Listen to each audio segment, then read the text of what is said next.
Smithsonian Museum is the featured location today, so I am climbing with Thanos. One cool play is you can play Mockingbird into the museum with an ongoing card to pump up your Surtur. I'm also just playing a few other ongoing cards in a typical Thanos Wiccan deck, like Gorgon and Speed, cards that you could normally play anyways, but now today have some additional synergy. There's a bunch of different plays that I could go for on this final turn. I want to protect my Thanos against a Fenris Wolf deck, of course, and I don't think I'm going to have too much problems winning the museum, so I just decided to commit for those two locations, and I think that this winds up being more points than Speed, though I could have played Speed into the Quantum Realm and battled for that location instead.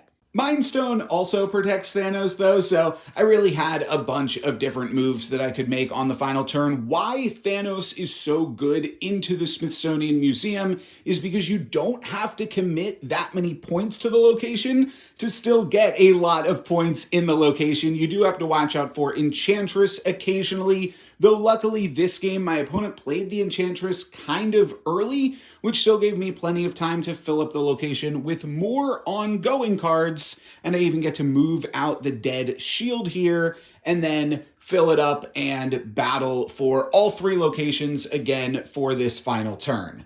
Definitely be mindful that people are going to try to Enchantress you, and Cosmo into the museum is actually a really good synergy because Cosmo being an ongoing card will be a 4-power card that also pumps your other cards at that location, and there's not that many locations that actually synergize with Cosmo, and Cosmo also gets to protect the location because some opponents will try to Reality Stone or Merlin spell or whatever to change the location. This winds up being a pretty crazy final turn. Actually, my opponent slams down a Werewolf by Night and moves it into the museum, which is fine. It means that they are probably going to win the museum, but they are committing a lot more points there than I am, which gives me enough power to battle for the other two locations. And as you saw, I played the Scar over in Camartage. You might not have realized, though, that I am also activating my Thanos here with this Reality Stone to pump that up to 22 power, which gets me the win in Camartage, and Strange Supreme grabs me the win in Necrotia. I'm NoLucksGiven. Subscribe for more sweet Marvel snap.